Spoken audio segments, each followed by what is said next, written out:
bien, vamos a hablar de algo que usted seguramente ha escuchado toda esta semana, ¿no? Usted debe haber escuchado que para que se haga la compra de las dos propiedades aquí en Lima, a nombre de la suegra del doctor Toledo, se necesitó crear una empresa offshore. ¿Qué cosa es una empresa offshore? Usted puede crear una empresa offshore, yo puedo hacerlo. ¿Con qué capital? ¿Qué necesito? ¿Dónde, sobre todo, puedo crear una empresa offshore?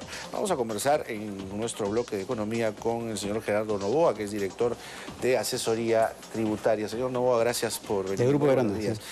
¿Qué es una empresa o una sociedad offshore y dónde es posible crearlas? Si yo puedo crearlas, usted puede crearlas, ¿qué requisitos necesito? Claro, Jaime. Una empresa offshore es una empresa constituida en un paraíso fiscal. Los paraísos fiscales son aquellos territorios o naciones, no solamente un estado, pero sí pueden ser territorios o naciones que tienen baja o nula imposición fiscal. O sea, donde los impuestos que se pagan son nulos o de muy baja tasa. ¿Y por qué pongo una empresa ahí? Porque obviamente y además tiene una característica especial, que es que la información de las empresas que se constituyen en esos países o territorios es confidencial, ¿no? Ajá. Entonces, tenemos paraísos fiscales como Panamá, Luxemburgo, Belice, Gran Caimán. ¿Costa Rica no lo es? Costa Rica no lo es actualmente. En la OECD, en el año 2009, se hizo una lista, dos listas, una lista que se llamaba la lista negra, que era la lista donde estaban los paraísos fiscales que eran reconocidos inclusive por ellos mismos como paraísos fiscales, se vendían como paraísos fiscales para atraer esta inversión de estas empresas offshore, ¿no? Y hizo una lista gris, o sea, que no eran paraísos fiscales de por sí, pero que tenían las características de ser muy próximos a eso. Ajá. En esa lista del 2009 se incluyó a Costa Rica y también a Uruguay. En el año 2011, la misma OCDE excluye a Costa Rica de esta lista gris. ¿Por qué? Porque su tasa impositiva subió a 30% del impuesto de renta y empezó a ya no ser confidencial la información de las empresas que se constituían ahí. Entonces, ahora, ¿qué documentación necesito? Primero, y lo otro es si mi nombre va a aparecer en algún documento, en algún registro público, con quiénes lo conformo, cuántas personas necesito, cuánto capital necesito. Claro. Depende del paraíso fiscal, ¿no? O sea, normalmente estas empresas se forman a través de estudios de abogados de estos países, ¿no? En Panamá, en Luxemburgo. Entonces, el estudio de abogados simplemente lo que hace es prestar su nombre. Puede ser un abogado del estudio, o como en este caso que hemos visto que son trabajadores, ¿no? del estudio de abogados que... La empleada de limpieza y el vigilante, ¿no? El vigilante. ¿No? Que pueden prestar sus nombres como lo que se llama comúnmente testaferros, ¿no? Entonces, claro. ¿por qué? Porque lo que no quieren es que el verdadero dueño de esta empresa sea conocido, ¿no?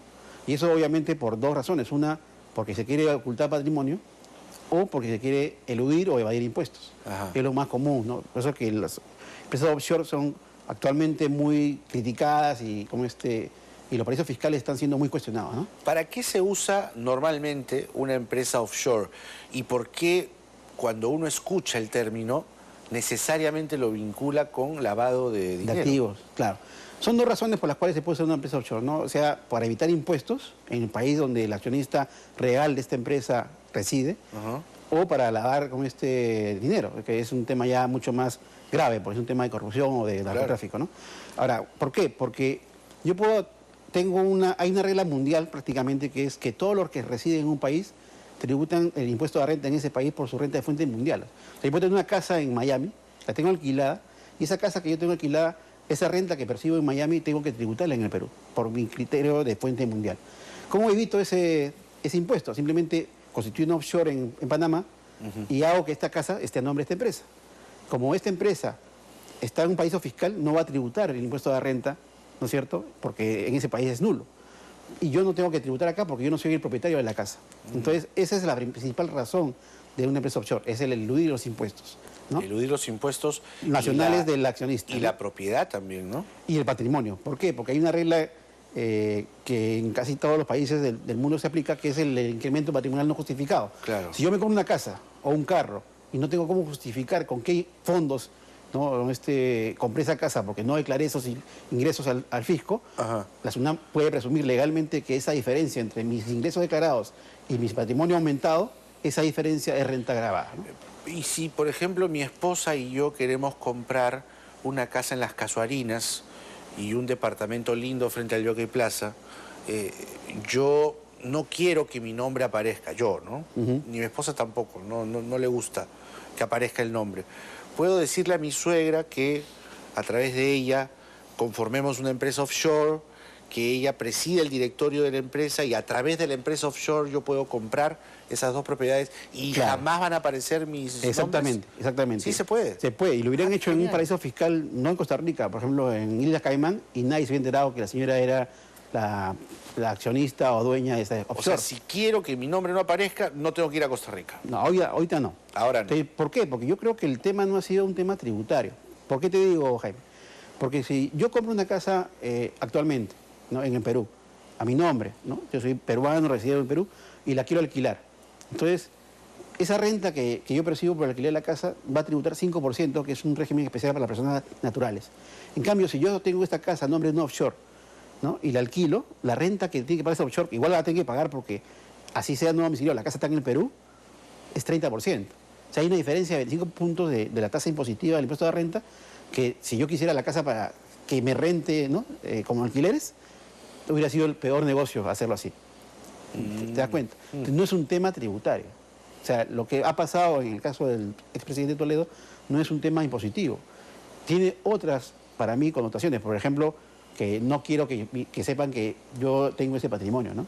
Claro. Eso básicamente. Ahora, ¿hay algún tipo de limitación para una empresa offshore?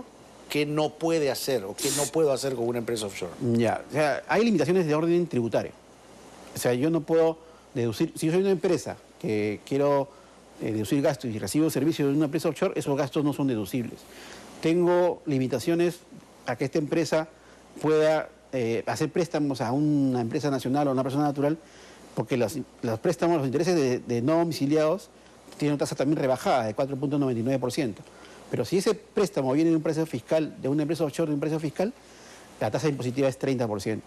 Igual hay un régimen especial de todo lo que se llama el régimen de precio de transferencia o de precios de operaciones vinculadas o con paraísos fiscales, ¿no? Básicamente es eso. Gerardo Novoa, director de asesoría tributaria del Grupo Verona, dándonos algunas pautas para que mi esposa y yo nos podamos comprar una casa en Las Casuarinas y un departamentito, una oficina en la Torre Omega, sin que mis nombres aparezcan. Es fácil como pero llamar por teléfono y algún estudio de abogados. Nada más, fíjese usted ¿sí? qué fácil. Y además, mis nombres no aparecen, ¿no?, si voy a un paraíso fiscal. El tema es que Costa Rica no es un paraíso fiscal. Actualmente no lo es. Y ahí sí aparecen los nombres. Sí. Gracias, Gerardo. Ha sido un gusto.